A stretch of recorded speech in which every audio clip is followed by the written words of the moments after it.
There'd be nothing left. So what we'll do We're gonna is throw it on the low board, or are we just gonna drive it out? two of them, 250 and then 2600, hook them up, haul them in. For many years, Minnie Beets has been known to viewers as one of the strongest and most grounded figures on the television show Gold Rush. To millions of people watching from home, she appears calm, practical, and quietly powerful. She's not loud or dramatic, yet her presence is always felt. Minnie does not chase attention, and she rarely explains herself in detail. This has helped shape her image as a private person who prefers action over words. But over time, that same quiet nature has also led many viewers to wonder if there is more to her story than what is shown on television. Not because of any proven wrongdoing, but because when someone keeps parts of their life private, curiosity naturally grows. The idea that Minnie Beets may have lived what some describe as a double life has mostly come from fan discussions, online speculation, and the way reality television edits stories to fit a certain narrative.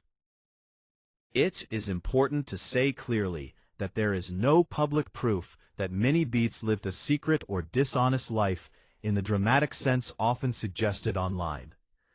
What does exist is a long history of living between different worlds, cultures, and responsibilities, which can easily look mysterious when viewed from the outside.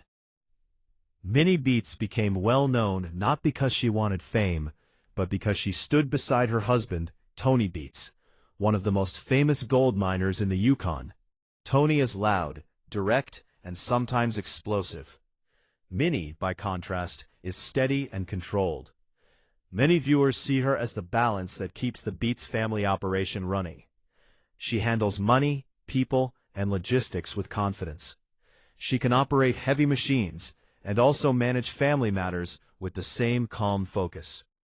On screen, she is often shown making hard decisions without emotion, but also supporting her children and grandchildren when needed. This image feels real to viewers, which is why people trust her. However, reality television never shows everything. Cameras capture only certain moments, and producers choose which parts of a person's life fit the story they want to tell. Minnie's television image is likely true, but it is also incomplete, as all television portrayals are. One of the biggest reasons people began to speculate about Minnie Beets over the years is her occasional absence from the mining site. Viewers and crew members noticed that she would sometimes be gone for days or even weeks. These absences were usually explained in simple ways, such as family matters, health appointments, or personal business. In most workplaces, this would not seem unusual, especially for someone in a leadership role.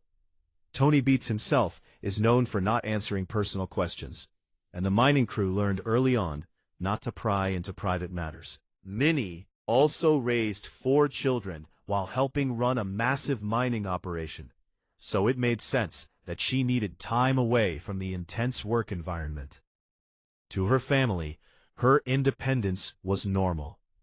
Minnie had always been strong-willed and capable, and she carved out space for herself even in a demanding industry dominated by men.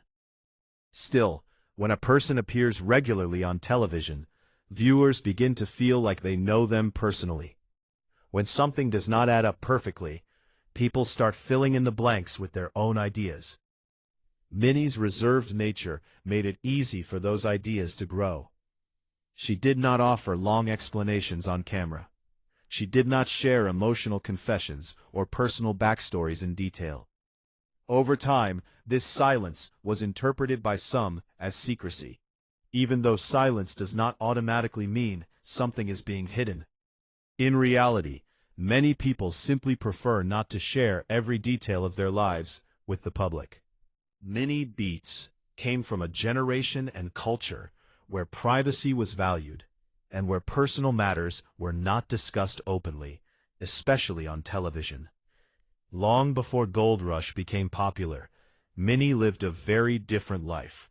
She was born in the Netherlands, where she grew up surrounded by European culture, language, and traditions. She met Tony Beets in the late 1970s, and together they decided to build a future in Canada. When they immigrated in the early 1980s, life was extremely difficult. Mining in the Yukon was dangerous, exhausting, and uncertain. Minnie learned quickly how to survive in harsh conditions. She learned machines, business management, and how to make tough decisions when money was tight. These early years shaped her into the strong person viewers see today. But like many immigrants, Minnie did not erase her past when she moved. She kept ties to her home country, her family, and her old friends. This is normal for people who move far from where they were born, especially when language and culture are deeply connected to identity. Because Minnie lived between two very different environments, the Yukon and Europe, she naturally adapted to each place. In Canada, she became practical, tough, and focused on survival and business. In Europe, when visiting family or friends, she could be more relaxed and connected to cultural or social activities that had little to do with mining. Some fans have interpreted this contrast as evidence of a double life, but it may simply reflect how people change depending on where they are and who they are with. Many people act differently at work than they do with old friends. That does not mean they are being dishonest. It means they are human. Minnie Beets' story, at least in what is publicly known, is more about balance and boundaries than secrets. As Minnie Beets' life continued, the idea of living between two worlds became even more complex. By the 1990s, she and Tony had built a successful mining operation, and their family had grown. Minnie took on many responsibilities, including managing finances, organizing logistics, and helping guide their children into adulthood. At the same time, she continued to travel back to Europe when possible. These trips were usually explained as visits to family or maintaining ties to her homeland. Tony, who was deeply focused on mining and work, did not appear to question these trips. In fact, he may have seen them as healthy breaks from an intense and isolated lifestyle. The Yukon is remote, and mining seasons are physically and mentally exhausting. Taking time away could be seen as necessary, not suspicious. However, when people look back on these trips after Minnie became famous, they sometimes see them through a different lens. Fans online began asking questions like, how did she manage so many responsibilities in two places? How did she keep parts of her life so separate? Did she have relationships or obligations outside of what viewers saw on television? These questions are not based on confirmed facts, but on curiosity fueled by limited information. Because Minnie never publicly explained every detail of her travels, speculation filled the gaps. Some people began imagining a hidden life, while others defended her right to privacy. The truth, based on public knowledge, likely lies somewhere in the middle. Minnie was a woman with deep roots in more than one place, managing multiple roles at once. When Gold Rush first aired in 2010, everything changed. The Beets family went from being known within the mining world to being recognized by millions of viewers across North America and beyond. Fame brings attention, and attention brings scrutiny. Things that once went unnoticed suddenly became topics of discussion. Minnie's quiet personality stood out even more in contrast to the dramatic nature of reality television. While other reality stars shared personal struggles and emotional moments on camera, Minnie remained reserved. She focused on work, not storytelling. This made her seem mysterious in a genre that thrives on openness and conflict. Some fans began to interpret Minnie's privacy as intentional secrecy. They wondered if she was hiding something from her husband, her children, or the audience. Others pointed out that reality television is edited and staged in many ways, and that viewers only see what producers choose to show. Minnie was not required to reveal every part of her life simply because she appeared on television. Still, as the show grew in popularity, theories about her double life spread online. These theories often mixed real facts, such as her European background and travel, with imagined details that were never confirmed. Over time, the story became more dramatic than the reality likely was. One common idea discussed by fans is that Minnie maintained close emotional connections in Europe that lasted for many years. There is no public proof of this, but the idea appeals to people because it adds drama and depth to her story. In reality, many people keep lifelong friendships or emotional bonds with people from their past, even after marriage and major life changes. These relationships do not always mean betrayal or dishonesty. They can simply represent long-standing human connections that are difficult to let go of. Without direct evidence, it is impossible to say what Minnie's private relationships looked like, and it would be unfair to assume wrongdoing based on speculation alone. What is clear is that Minnie Beets is highly organized and disciplined. Running a mining operation, raising children, managing finances, and traveling internationally all require careful planning. Some fans interpret this organization as evidence of a secret life, but it can just as easily be seen as a sign of competence. Minnie had to be structured to survive in the mining industry. She had to plan schedules, manage resources, and think long-term. These skills would naturally apply to other parts of her life as well. Being able to separate work life from personal life is not deception. It is often necessary for mental health and balance.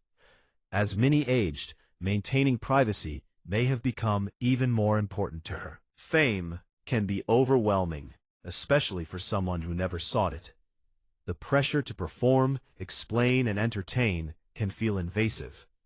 By keeping parts of her life off camera, Minnie may have been protecting herself and her family from unnecessary stress. Viewers often forget that reality stars are real people with real boundaries. The idea that Minnie lived a double life may say more about audience expectations than about her actual behavior. People expect transparency, but transparency is a choice, not an obligation. In many ways, Minnie Beets represents a type of strength that is easy to misunderstand. She does not explain herself. She does not apologize for being private. She does her job and moves on. This approach works well in mining, but it can confuse audiences who want emotional access. Over time, that confusion turned into mystery, and mystery turned into speculation. It is simply a story people tell when information is missing.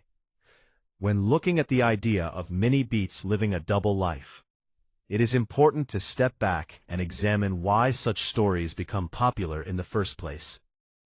Humans are naturally drawn to mystery, especially when it involves familiar faces. Reality television creates a sense of closeness between viewers and participants.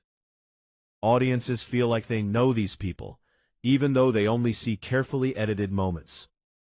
When something does not fit perfectly into the image they have formed, curiosity turns into suspicion.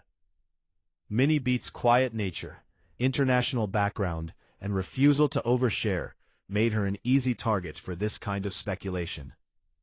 But mystery does not equal deception. Often, it simply means a person has chosen not to explain themselves fully. There has never been any confirmed investigation, report, or statement proving that Minnie Beets lived a secret or dishonest double life. What does exist is a woman who lived across cultures, adapted to different environments, and maintained strong boundaries in a public world. Living between Canada and Europe, especially before constant internet access, was not unusual for immigrants. Many people traveled frequently to maintain family ties. Minnie's story fits within that reality. The idea of her having two identities may come from how different those environments are, not from any intention to mislead others. Reality television also plays a major role in shaping perception. Producers highlight conflict, mystery, and drama because that is what keeps viewers watching. When someone does not provide dramatic moments, editors may leave gaps in their story. Those gaps are filled by audience imagination. Minnie's role on Gold Rush has always been focused on work and decision-making. She is not portrayed as emotionally vulnerable on camera, which can make her seem distant. But distance does not mean dishonesty. It may simply reflect her personality and values. Another factor to consider is generational difference. Minnie Beets comes from a generation that valued privacy and self-reliance. Personal matters were handled quietly, not shared publicly. Younger audiences raised in a world of social media and constant sharing may interpret this behavior differently. What older generations see as dignity, younger viewers may see as secrecy. This difference in expectation can easily lead to misunderstanding. Minnie never signed up to be a confessional reality star. She agreed to be filmed working in a mining operation, not to explain every part of her personal life. The idea of a double life also assumes that a person can only be one thing at a time. In reality, most people play many roles. Someone can be a business leader, a parent, a partner, a friend, and an individual with personal interests. These roles may not overlap perfectly, and that does not make them false. Minnie Beets can be a tough mining manager in the Yukon and a cultured, family-oriented woman in Europe without either role canceling the other out. Complexity does not equal deception. It simply reflects the reality of human identity. In the end, the story of Minnie Beets is less about secrets and more about perception. Viewers saw one side of her life and assumed it was the whole story. When they learned there were other sides, they imagined drama. But based on public information, there is no reason to believe Minnie lived a hidden or harmful double life. What she appears to have lived is a full life, shaped by migration, hard work, and personal boundaries. She chose what to share and what to keep private, even under the pressure of television fame. So, did Minnie Beets live a double life? Or did she simply live a layered life, one that could not be fully captured by a camera crew? The answer depends on how we define honesty. If honesty means sharing everything, then many people fall short. But if honesty means living according to one's values and responsibilities, then Minnie's story looks very different. Sometimes, the most interesting truth is not hidden at all. It is simply quieter than the stories people want to tell. For decades, Minnie Beets was known as a strong, private, and dependable woman, especially to those who watched her life unfold in the Yukon. To the public, she was the wife of Tony Beets, a tough and outspoken miner, and a mother who helped hold together one of the most well-known families on Gold Rush. She worked hard, supported the mining operation, and stood beside her husband through financial risks, harsh winters, and long seasons away from home. People saw her as grounded and serious, someone who preferred to stay out of the spotlight, even while being part of a famous family. But what no one realized was that while Minnie was building a life in Canada, she was also quietly maintaining another life thousands of miles away, one that began long before the cameras ever arrived. Many years earlier, during a period when travel between Europe and Canada was easier and less documented, Minnie had formed a deep connection in the Netherlands. What started as a relationship slowly grew into something much larger, something that would shape the rest of her life. She married a man there, becoming part of his family, and through that marriage came a daughter named Elise, born in the late 1980s. Minnie was not Elise's biological mother, but she was present enough to become a meaningful figure in her childhood. Minnie visited when she could, sometimes staying only briefly, sometimes longer, always arriving and leaving quietly. To Elise, Minnie was a familiar but mysterious adult, someone who cared deeply but was never fully explained. As Elise grew up, she accepted Minnie's role without questioning it too much. Minnie was simply from abroad, someone connected to the family, but not always around. Meanwhile, back in Canada, Minnie was building an entirely separate identity. She married Tony, raised their children, and became part of a demanding mining lifestyle that left little room for outside attention. Over time, Minnie convinced herself that these two lives could remain separate forever. She believed distance, time, and silence were enough to keep her secrets safe. In those years, there was no social media tracking movements, no shared digital records easily searched by family members. Flights were taken, excuses were made, and questions were rarely asked. Minnie told herself that as long as she stayed careful, no one would ever need to know. She felt she was protecting everyone by keeping the truth hidden. To her, revealing the full story would only bring pain and confusion. so she carried the weight alone. As the years passed, Minnie aged, her children grew up, and her life in the Yukon became more demanding. Yet, her connection to Europe never fully disappeared. It waited quietly, growing more complicated with time. Minnie lived with the belief that she was in control, that she could manage both worlds until life naturally brought them to an end. What she did not expect was that time does not make secrets easier to carry. It makes them heavier. As Elise became an adult, her relationship with Minnie changed. No longer just a distant family figure, Minnie became someone Elise could talk to openly. They shared conversations about work, relationships, and life decisions. Minnie offered advice, listened patiently, and supported Elise in ways that felt almost parental. Still, Elise did not know the full truth. She did not know that Minnie was living an entirely separate life in Canada, with a husband, children, and grandchildren who had no idea she existed. To Elise, Minnie was simply someone connected to the past, someone who visited from time to time and stayed just long enough to matter. When Elise had a daughter in 2012, everything changed for Minnie. The child, Sophie, stirred feelings Minnie had not expected. In Sophie, Minnie felt a deep sense of connection, one that felt like being a grandmother all over again. But this time, it was different. This role existed in secret. Minnie traveled more often to Europe, extending her stays whenever possible. She told her family in Canada that she was visiting aging relatives or dealing with health concerns. These excuses became more detailed as time went on, because they had to explain longer absences. Back in the Yukon, Tony noticed, but did not question it deeply. He believed Minnie was simply slowing down with age, needing more time away from the harsh environment. Their children were busy with their own families and the growing mining operation, and they trusted their mother. Minnie used that trust to protect her secret. She became deeply involved in Sophie's life. She attended birthdays, school events, and special moments whenever she could. Sophie called her by the Dutch word for grandmother, and Minnie cherished it. In quiet moments back at the mining claims, Minnie would open a small locked box where she kept photos of Sophie. She never left those photos out. They were for her eyes only. Along with emotional support, Minnie also provided financial help.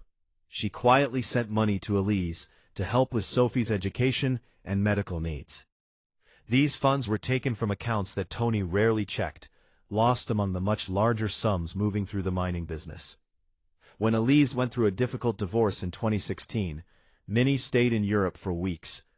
During that time, she told her Canadian family that she was dealing with a serious health scare. This lie cut deeply. Her daughters wanted to visit her, to support her through what they believed was a frightening illness. Minnie refused, saying she needed privacy and did not want them to worry. They respected her wishes, never knowing she was actually helping Elise through emotional heartbreak. Carrying this lie took a toll on Minnie. She became more withdrawn at times, experiencing periods of sadness and exhaustion. She told herself it was the long winters, the stress of mining, or simply aging. But deep down, she knew the truth. Living two lives required constant attention. Every conversation had to be carefully managed. Every memory had to be kept in its proper place. Minnie found herself nearly slipping more often, almost mentioning Sophie or Elise by mistake. Each near miss left her shaken. Still, she continued. By 2018, Minnie was living as two different grandmothers, offering love and guidance in two separate worlds that could never meet. She believed she was strong enough to carry that division. She did not yet realize how fragile it had become. By the late 2000s, the world had changed in ways Minnie did not fully understand. Records were everywhere. Flights were tracked. Bank transfers left digital trails. Even people who avoided social media, like Minnie, could still appear in photos posted by others. The walls she had built between her two lives were no longer solid. They were thin, full of small cracks. Minnie continued as before, unaware that the very tools she avoided were quietly recording her movements. She had even made arrangements in her will, setting aside money for Sophie's future. These legal documents were prepared by a lawyer in Amsterdam who knew nothing about Minnie's life in Canada. Minnie believed keeping everything separate made it safe. In early 2021, the first real crack appeared. Monica, one of Minnie's daughters, was helping organize paperwork related to the mining business. Among the documents, she noticed a bank statement that did not belong there. It showed regular transfers to an account in Amsterdam. The amounts were not large compared to mining profits, but they were consistent, stretching back many years. When Monica asked her mother about it, Minnie calmly explained that she was helping a distant cousin who had fallen on hard times. The answer seemed reasonable, and Monica let it go. But the question had been asked, and it lingered. Later, Monica mentioned the transfers to her sister Bianca during a casual conversation about family finances. Bianca, who had always paid close attention to details, began to think back. She remembered times when their mother's travel stories did not quite line up. Long absences, vague explanations, moments when Minnie seemed guarded. None of it had felt important before, but now it formed a pattern. The pandemic had temporarily simplified Minnie's life. Travel restrictions kept her in Canada for nearly 2 years, cutting off her visits to Europe. While this reduced the risk of discovery, it caused Minnie deep emotional pain. She missed Sophie's milestones, and felt the distance more sharply than ever. Still, the damage had already begun. Curiosity, once awakened, does not easily fade. Minnie sensed a change in how her daughters looked at her, in the kinds of questions they asked. She responded carefully, but the effort was exhausting. She had spent more than 30 years protecting a secret she believed was necessary. Now, the modern world was quietly closing in. Minnie had lived so long between two identities that she no longer knew how to be whole. What she did not yet know was that the truth, once discovered, would force everyone to confront a version of her they had never imagined.